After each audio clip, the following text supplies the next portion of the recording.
সারা দেশ ঘুষের মহাসমুদ্রে নিমজ্জিত। কিভাবে ঘুষ থেকে আমরা মুক্ত হতে পারি তার জন্য আমাদের পরামর্শ দেন। শুধু এই কাজটা নিয়ে অগ্রসর হতে পারলেই আমি মনে করি দেশের জন্য এই সরকার একটা গুরুত্বপূর্ণ অবদান রেখে গেছে বলে স্মরণীয় হয়ে থাকবে। আমি কথা দিচ্ছি, এই ব্যাপারে আমি আমার সর্বশক্তি নিয়োজিত করব।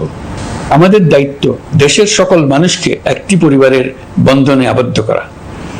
পরিবারে মতভেদ থাকবে, বাকবিতণ্ডা হবে, কিন্তু আমরা ভাই বোন, আমরা বাবা মা, আমরা কেউ কারো শত্রু না। কাউকে তার মতের জন্য শত্রু মনে করব না, কাউকে ধর্মের কারণে শত্রু মনে করব না, কাউকে লিঙ্গের কারণে শত্রু মনে করব না। আমরা সবাই সমান, কেউ কারো উপরে, কেউ কারো নিচে না। এই ধারণা আমরা জাতীয় জীবনের সর্বক্ষেত্রে প্রতিষ্ঠিত করতে চাই। একটা বিশেষ ব্যাপারে আমরা আপনাদের সহযোগিতা চাচ্ছি। আমাদের দায়িত্ব গ্রহণের পর থেকে প্রতিদিন সচিবালয়ে, আমার অফিসের আশেপাশে, শহরের বিভিন্ন স্থানে সমাবেশ করা হচ্ছে।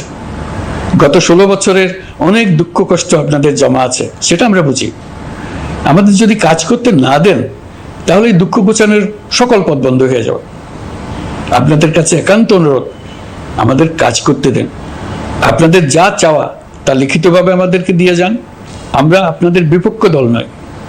আইনসঙ্গতভাবে যা কিছু করার আছে আমরা অবশ্যই তা করব, কিন্তু আমাদেরকে ঘেরাও করে এই গুরুত্বপূর্ণ দিনগুলোতে আমাদের কাজে বাধা দেবেন না।